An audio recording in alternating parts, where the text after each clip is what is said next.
താങ്കൾ ഒരു ഇന്ത്യക്കാരനായിരുന്നുവെങ്കിൽ ഇങ്ങനെ പറയുമായിരുന്നില്ല. ഇത് ആര് പറഞ്ഞു, ആരോട് പറഞ്ഞു എന്നുള്ളത് വളരെ വിചിത്രമായിട്ട് കഴിഞ്ഞ ഇന്നലെയും ഇന്നുമായിട്ട് ചർച്ച ചെയ്യുന്ന ഒരു വിഷയമാണ്. ഇന്ത്യയുടെ പരമോന്നത നീതിപീഠമായ സുപ്രീം കോടതി രാജ്യത്തിൻ്റെ പ്രതിപക്ഷ നേതാവായിട്ടുള്ള ഇന്ത്യൻ നാഷണൽ കോൺഗ്രസിൻ്റെ സമുന്നത നേതാവും ഇന്ത്യയുടെ സ്വാതന്ത്ര്യ സമര പോരാട്ടത്തിന് നേതൃത്വം കൊടുത്ത നെഹ്റു കുടുംബത്തിൻ്റെ ഇന്നത്തെ തലമുറയുടെ നേതാവുമായിട്ടുള്ള രാഹുൽ ഗാന്ധിയോട് ഇന്ത്യയുടെ പരമോന്നത സുപ്രീം കോടതിയുടെ ഒരു ജഡ്ജി ചോദിച്ച ചോദ്യമാണ്: താങ്കൾ ശരിയായ ഇന്ത്യക്കാരനായിരുന്നുവെങ്കിൽ ഇങ്ങനെ ചോദിക്കുമായിരുന്നു. എന്താണ് അദ്ദേഹം ചെയ്ത കുറ്റം? എന്താണ് അദ്ദേഹം ചോദിച്ചത്? ഭാരത് ജോഡോ യാത്രയെന്ന് പറയുന്ന കന്യാകുമാരി മുതൽ കാശ്മീർ വരെ കാൽനടയായിട്ട് അദ്ദേഹം നടത്തിയ ഭാരത് ജോഡോ യാത്ര. ആ ഭാരത് ജോഡോ യാത്രയുടെ ഒരു പ്രസംഗം അരുണാചൽ പ്രദേശിൽ ചൈനീസ് കടന്നുകയറ്റം മൂലം ഇന്ത്യയുടെ 2000-ഓളം ചതുരശ്ര കിലോമീറ്റർ സ്ഥലം ചൈന കയ്യേറി എന്നുള്ള ഒരു പ്രസ്താവന. ആ ഒരു പ്രസ്താവനയ്ക്കെതിരെയാണ് അന്ന് തന്നെ ഏതോ ഒരാൾ കേസ് കൊടുക്കുകയും ആ കേസിൻ്റെ വിചാരണ സമയത്താണ് ഇപ്പം സുപ്രീം കോടതിയുടെ ഒരു ജഡ്ജിയുടെ ഭാഗത്ത് ഇത്തരമൊരു വളരെ ബാലിശമായൊരു ചോദ്യം, ചോദിക്കാൻ പാടില്ലാത്തൊരു ചോദ്യം ചോദിച്ചത് കണ്ടത്.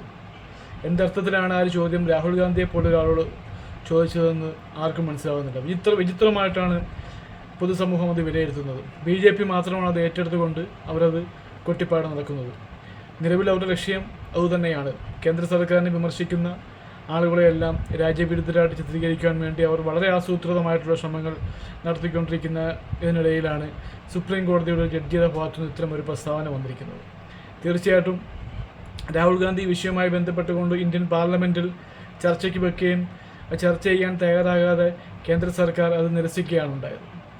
അപ്പം ഇത്തരം ഒരു വിഷയത്തിൽ രാഹുൽ ഗാന്ധി പറഞ്ഞൊരു വസ്തുതയുണ്ടോ, അത് എത്രമാത്രം സത്യമുണ്ടോ എന്ന് അന്വേഷിച്ച് കാര്യങ്ങൾ വിലയിരുത്തുന്നതിന് പകരം ഇത്ര ബാലിശമായൊരു പരാമർശം രാഹുൽ ഗാന്ധിയെ പോലെ ഇന്ത്യയിലെ ഓരോ ജനങ്ങളും സ്നേഹിക്കുന്ന നെഹ്റു കുടുംബത്തിൻ്റെ രാജ്യത്തിനു വേണ്ടി തൻ്റെ സ്വന്തം ജീവൻ പോലും നൽകിയ രാജീവിൻ്റെ മകൻ, മുൻ പ്രധാനമന്ത്രി രാജീവ് ഗാന്ധിയുടെ മകൻ, അതുപോലെ രാജ്യത്തിൻ്റെ താല്പര്യം സംരക്ഷിക്കാൻ വേണ്ടി തൻ്റെ സ്വന്തം ജീവൻ ബലി കൊടുക്കേണ്ടി വന്ന ഇന്ദിരാ പ്രിയദർശിനിയുടെ കൊച്ചുമകൻ, അങ്ങനെയുള്ള ആ ഒരു പാരമ്പര്യമുള്ള കുടുംബത്തിൻ്റെ ആളോടാണ് ചോദിക്കുന്നത്.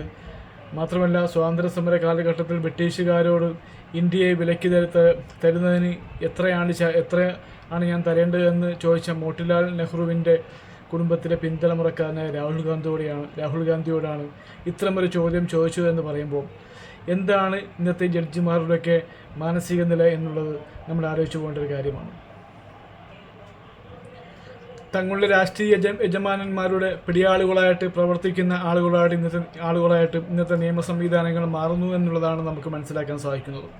ഇന്ന് ഇന്ത്യയിലെ ഇലക്ഷൻ കമ്മീഷൻ പോലും ലോകത്തിലെ ഏറ്റവും വലിയ ജനാധിപത്യ രാജ്യമെന്ന് നമ്മളൊക്കെ കൊട്ടിഘോഷിച്ചിരുന്ന, നമ്മളൊക്കെ വിളംബരം കൊണ്ടിരുന്ന നമ്മുടെ ഇന്ത്യ മഹാരാജ്യത്തിൻ്റെ ആ ഒരു ഏറ്റവും വലിയ ജനാധിപത്യ സംവിധാനത്തെ നിയന്ത്രിക്കുന്ന ചീഫ് ഇലക്ഷൻ കമ്മീഷണറെ പോലും നിയമിക്കുന്ന ജനാധിപത്യ പ്രക്രിയ പോലും എടുത്തു മാറ്റിക്കൊണ്ട് പരമ്പരാഗതമായിട്ട് സുപ്രീം കോടതിയുടെ ചീഫ് ജസ്റ്റിസും പ്രധാനമന്ത്രിയും പ്രതിപക്ഷ നേതാവും ചേർന്നുള്ള 3-അംഗ സമിതിയാണ് ഇലക്ഷൻ കമ്മീഷണറെ നിയമിക്കുന്ന ആ സാഹചര്യം ഉണ്ടായിരുന്നതും. എന്നാൽ അതിന് മാറ്റിക്കൊണ്ട് ചീഫ് ജസ്റ്റിസിനെ ഒഴിവാക്കിക്കൊണ്ട് പ്രധാനമന്ത്രിയും ആഭ്യന്തരമന്ത്രിയും പ്രതിപക്ഷ നേതാവും, അതായത് ഇന്നത്തെ കാലഘട്ടത്തിൽ പ്രധാനമന്ത്രി നരേന്ദ്രമോദിയാണ്, ആഭ്യന്തരമന്ത്രി അമിത്ഷായാണ്, രണ്ടും ഒരേ പാർട്ടിക്കാർ, പ്രതിപക്ഷ നേതാവായിട്ട് രാഹുൽ ഗാന്ധി. അങ്ങനെ 3 പേര് മാത്രം അടങ്ങുന്ന ആ 3-അംഗ സമിതിയിൽ 3-2 ഭൂരിപക്ഷം കേന്ദ്രം ഭരിക്കുന്ന BJPക്കുണ്ട് എന്നിരിക്കെ അവരുടെ താല്പര്യങ്ങളും കാഴ്ചപ്പാടുമൊക്കെ എന്താണെന്ന് ഇന്ത്യയിലെ ഓരോ കൊച്ചുകുട്ടികൾക്കും അറിയാം.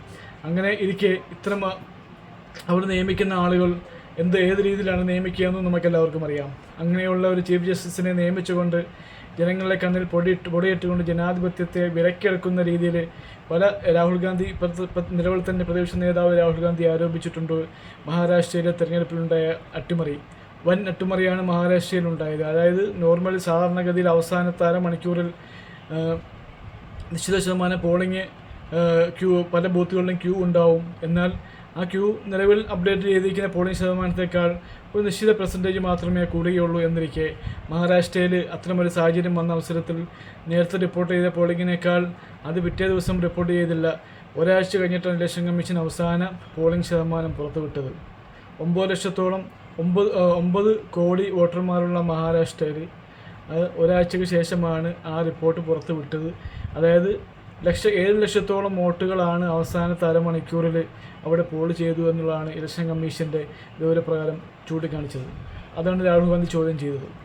യാതൊരു ലോജിക്കുമില്ലാത്ത രീതിയിലുള്ള അത്തരം കാര്യങ്ങളാണ് ഇലക്ഷൻ അട്ടിമറിക്കാൻ വേണ്ടി പ്രയോഗിച്ചുകൊണ്ടിരിക്കുന്നത്. ഇപ്പോൾ ഏറ്റവും ഒടുവിൽ ബീഹാറിൽ 3 കോടി ജനങ്ങളെ 35 ലക്ഷം ജനങ്ങളെ വോട്ടർ പട്ടികയിൽ നിന്ന് പൗരത്വത്തിൻ്റെ പേർക്ക് വെട്ടിമാറ്റാൻ വേണ്ടിയുള്ള ശ്രമങ്ങൾ നടത്തുവാൻ വേണ്ടി ഇലക്ഷൻ കമ്മീഷൻ കൂട്ടുനിൽക്കുകയാണ്. ഇങ്ങനെ ജനാധിപത്യ വിരുദ്ധമായ പ്രവർത്തനങ്ങൾ നടത്തുവാൻ വേണ്ടി ഇലക്ഷൻ കമ്മീഷനെ അവർ ആ രീതിയിലേക്ക് തങ്ങളുടെ പോഷക സംഘടനയുടെ ആളാക്കി മാറ്റിയ കേന്ദ്ര സർക്കാർ ഇന്ത്യയുടെ പരമോന്നത നീതിപീഠങ്ങളിൽ നിയമിക്കപ്പെടുന്ന ജഡ്ജിമാരെ പോലും തങ്ങളുടെ ആജ്ഞാനുവർത്തികളായി ഉള്ള ആളുകളെയാണ് നിയമിക്കുന്നത് എന്നുള്ളതിൻ്റെ ഏറ്റവും വലിയ തെളിവാണ് രാഹുൽ ഗാന്ധിക്കെതിരെ ചോദിച്ച ഈ ചോദ്യം. നിങ്ങൾ ഒരു യഥാർത്ഥ ഇന്ത്യക്കാരനായിരുന്നെങ്കിൽ അങ്ങനെ ചെയ്യുമായിരുന്നില്ല എന്നുള്ളത്.